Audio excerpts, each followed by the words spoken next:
দর্শক, আমি এই মুহূর্তে অবস্থান করছি কিশোরগঞ্জের হাওর অঞ্চলে। যে এখানে যে হাওর অঞ্চলের সাধারণ জনগণ মানুষ প্রায় গত 72 ঘন্টা অতি ভারী বৃষ্টি হওয়ার কারণে যে চলাচল যে যোগাযোগের ব্যবস্থা এখানে প্রায় বিচ্ছিন্ন হয়ে পড়েছে।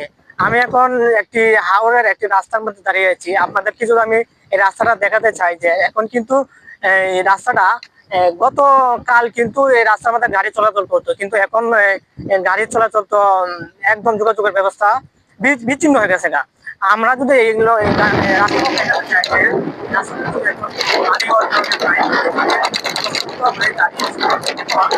আমার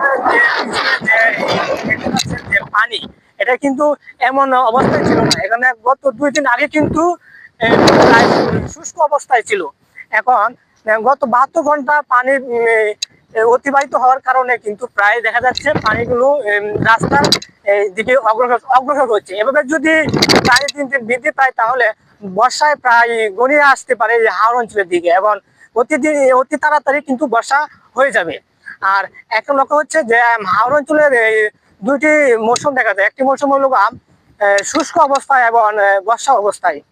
বর্ষা অবস্থায় কিন্তু হাওরের অতি সাধারণ জনগণ মানুষ কিন্তু যোগাযোগ চলাচল কিন্তু নৌকা দিয়া ব্যবহার করা হয়, কিন্তু এখন বর্ষা হওয়ার কারণে প্রায় মানুষ এখন নৌকা দিয়া ব্যবহার করতে পারে।